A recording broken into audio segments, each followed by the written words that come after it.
قابل حق. قلت لنور يا ياسر؟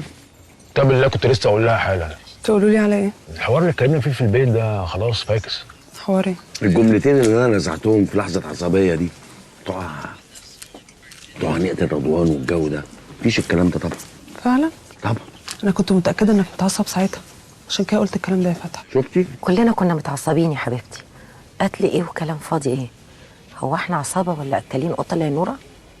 والله يا فتحي يا نيلة، انا كنت لسه بقول لعبير لو فتحي بيتكلم بجد ومش كلمتين بيفك بيهم عن نفسه وهو متنرفز لكنت ابلغ عنك. سامحني يا اخويا اني قلت كده، بس كله الا القتل ده مهما كان روح في الاول وفي الاخر. ما انا اعمل ايه بس يا رأفت؟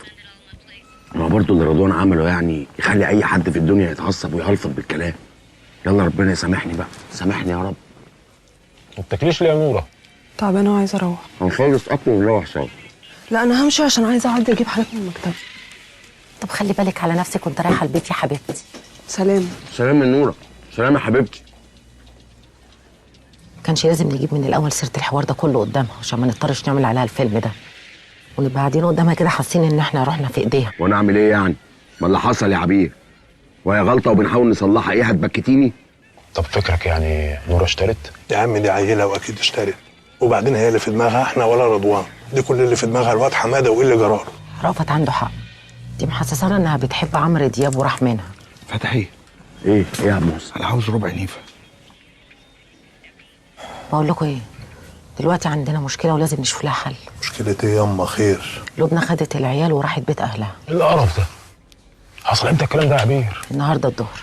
هي دي بقى مشكله، لو كلهم ماتوا في مكان واحد غاز ولا حريقه ولا بلا ازرق مبلوعه، انما لو ماتوا في مكانين غير بعض كده بقى سين وجيم وحوار وعشماوي يحضرنا واحد واحد. لبنى صعبتها علينا يا فتحي.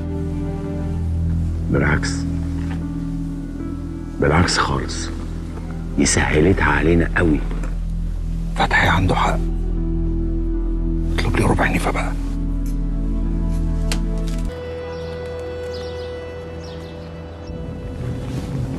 جاي تحشر بوزك كده ليه يا عم؟ وانت ماسك دماغك كده ليه؟ انت مالك يا جدع؟ انت مراتي انا حر فيها، امسكها انا براحتي. خلاص يا عم انا مالي.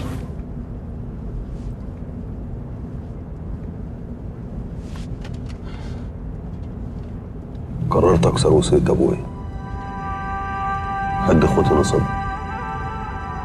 هعمل بوصيتك بقى وربنا يسامحني. طب والله هيسامحك، ده عين الحق يا رضوان. هو ده الصح يا لطفي، ياخدوا فلوسهم ويعملوا اللي هم عايزينه، هم مش صغيرين، يوم ربي يحاسبهم. بس عشان ضميري ما يأنبنيش هرسة شويه على عادل اخويا، مش عايزه يضيع فلوسه على الهباب اللي بياخده ده.